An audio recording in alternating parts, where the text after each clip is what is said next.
ಇವತ್ತು ನಾನು ನಿಮ್ಮ ಮುಂದೆ ತಂದಿರುವಂಥ ವಿಷಯ ಒಬ್ಬ ಪಾಪಿ ತಂದೆ ಬಗ್ಗೆ. ತನ್ನ ಸ್ವಂತ ಹೆತ್ತ ಮಕ್ಕಳನ್ನೇ ಬಿಡ್ಲಿಲ್ಲ ಈ ಕಾಮುಕ.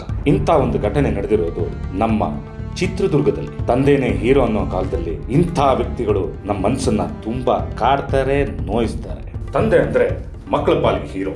ಬಹುತೇಕ ಹೆಣ್ಮಕ್ಳಿಗಂತೂ ತಂದೆಗಿಂತ ಯಾರು ದೊಡ್ಡವರಲ್ಲ. ತಾಯಿ ಪ್ರೀತಿ ಕೂಡ ತಂದೆ ಪ್ರೀತಿ ಮುಂದೆ ಚಿಕ್ಕದಾಕ.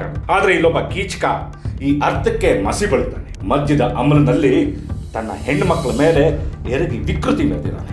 ಪುತ್ರಿಯರು ಮಾತ್ರ ಅಲ್ಲ ರೀ, ತನ್ನ ಹೆತ್ತ ತಾಯಿ ಮೇಲೂ ಈತ ಅಟ್ಟಹಾಸ ತೋರಲು ಮುಂದಾಗಿದ್ದ ಅನ್ನೋ ಆರೋಪ ಕೂಡ ಇದೆ. ಗಣಿ ಕೆಲಸ ಮಾಡ್ಕೊಂಡಿದ್ದಂತಹ ವ್ಯಕ್ತಿ ಮಂಜುನಾಥ್ 13 ಮತ್ತು 10 ವರ್ಷದ ಪುತ್ರಿಯರ ಮೇಲೆ ಅತ್ಯಾಚಾರ ಮಾಡಿ ಜಮೀನಿಗೆ ಕರೆದೊಯ್ದು ಈ ಮಕ್ಕಳ ಮೇಲೆ ಲೈಂಗಿಕ ದೌರ್ಜನ್ಯ ಮಾಡಿದ್ದಾನೆ.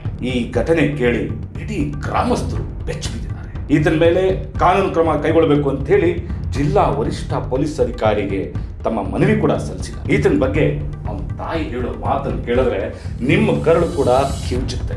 ಸದಾ ಮದ್ಯದ ಅಮಲಿನಲ್ಲಿರ್ತಿದ್ದ ಈತ ತಾಯಿ ಮೇಲೆ ಕೂಡ ಲೈಂಗಿಕ ದೌರ್ಜನ್ಯಕ್ಕೆ ಪ್ರಯತ್ನ ಪಟ್ಟಿದ್ದಂತೆ. ಅವನಿಂದ ತಪ್ಪಿಸ್ಕೊಂಡು ಆ ಬಳಿಕ ಮನೆ ಬಿಟ್ಟು ಬೇರೆ ಕಡೆ ಹೋಗಿ ಎಲ್ಲೋ ಒಂದ್ ಕಡೆ ನೆಮ್ಮದಿ ಜೀವನ ಕಟ್ಕೊಂಡಿದ್ದಾರೆ ಈ ತಾಯಿ ಮನಸ್ಸಲ್ಲಿ ಏನಿತ್ತು ಅಂದ್ರೆ ಇವನು ಮಕ್ಕಳಿಗೆ ಈ ರೀತಿ ಮಾಡೋದಿಲ್ಲ ಅನ್ನೋ ಒಂದು ನಂಬಿಕೆ ಇತ್ತು.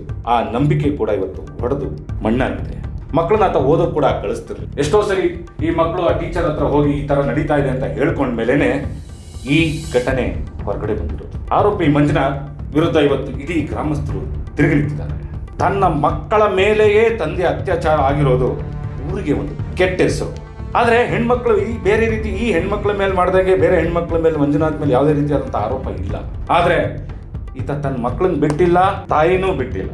ಇಂಥ ಭೂಮುಖ ವ್ಯಾಘ್ರರು ನಮ್ಮ ಸುತ್ತಮುತ್ತನೇ ಇರ್ತಾರೆ. ನಾವು ಎಚ್ಚರದಿಂದಿರಬೇಕು.